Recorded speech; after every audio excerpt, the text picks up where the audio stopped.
Hello, have we got your attention? Good, let's talk about climate change. Increasing atmospheric concentrations of greenhouse gases limits heat escaping Earth towards space. This causes global temperatures to rise and a human enhancement of the natural greenhouse effect. The largest culprit, CO2, accounts for 81% of the UK's total greenhouse gas emissions.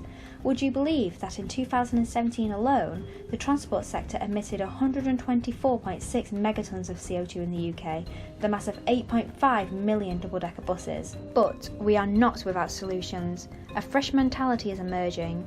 Instead of viewing CO2 as our enemy, we must consider it our friend.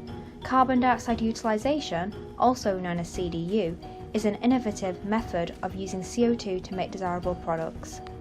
So, how does CDU work? Following the emission of flue gases from power stations, the first step of CDU involves the capture, separation and purification of such gases. This removes undesirable waste, leaving pure CO2. Methods for capture include absorption processes.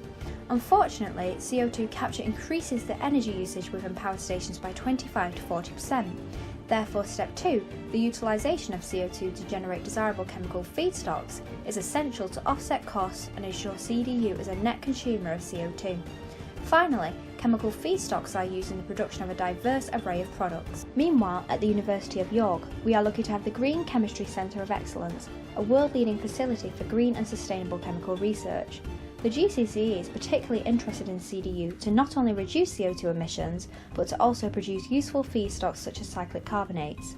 Research has focused on producing cyclic carbonates via the reaction between CO2 and epoxides, as the demand for them is expected to grow rapidly due to their role in lithium-ion batteries for electric vehicles.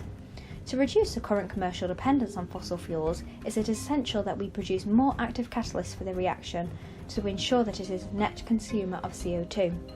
A research paper led by James Comerford found that seaweed powder, which contains active metal halides and amino acids, is an effective catalyst. However, this process is limited by its use of high temperatures and the production of diol and chlorinated side products.